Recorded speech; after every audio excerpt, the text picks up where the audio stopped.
जय श्री श्याम। राधे राधे दोस्तों। एक पौराणिक कथा के अनुसार एक नगर में मुचकुंद नाम के एक प्रतापी राजा थे। उनकी चंद्रभागा नाम की एक पुत्री थी।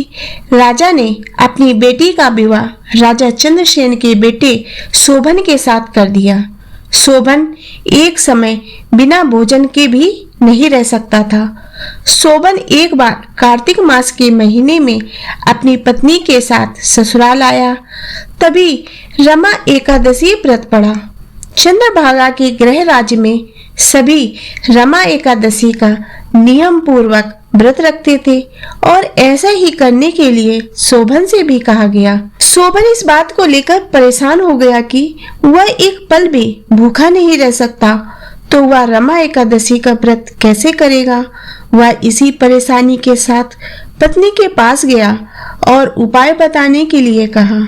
चंद्रभागा ने कहा, अगर ऐसा ही है तो आपको राज्य के बाहर जाना पड़ेगा, क्योंकि राज्य में कोई ऐसा व्यक्ति नहीं है जो इस व्रत नियम का पालन न करता हो। यहाँ तक कि इस राज्य के जीव जंतु भी भोजन नहीं करते। आखिरकार शोभन को रमा एकादशी का व्रत करना पड़ा, लेकिन पारण करने से पहले उसकी मृत्यु हो गई। चंद्रभागा ने पति के साथ खुद को सती नहीं किया और पिता के यहाँ रहने लगी। उधर एकादशी व्रत के पुण्य से शोभन को अगले जन्म में मंदराचल पर्वत पर आलीशान राज्य प्राप्त हुआ। एक बार मुचकुंदपुर के ब्राह्मण तीर्थ यात्रा करते हुए शोभन के दिव्य दरबार पहुंचे। उन्होंने सिंहासन पर विराजमान शोभन को देखते ही पहचान लिया। ब्राह्मणों को देखकर शोभन सिंहासन से उठे और पूछा कि ये सब कैसे हुआ। तीर्थ यात्रा से लौटकर ब्राह्मणों ने चंद्रभागा को यह बात बताई। चंद्रभागा बहुत खुश हुई और पति के पास जाने के लिए व्याकुल हो उठी। वह वाम ऋषि के आश्रम पहुंची।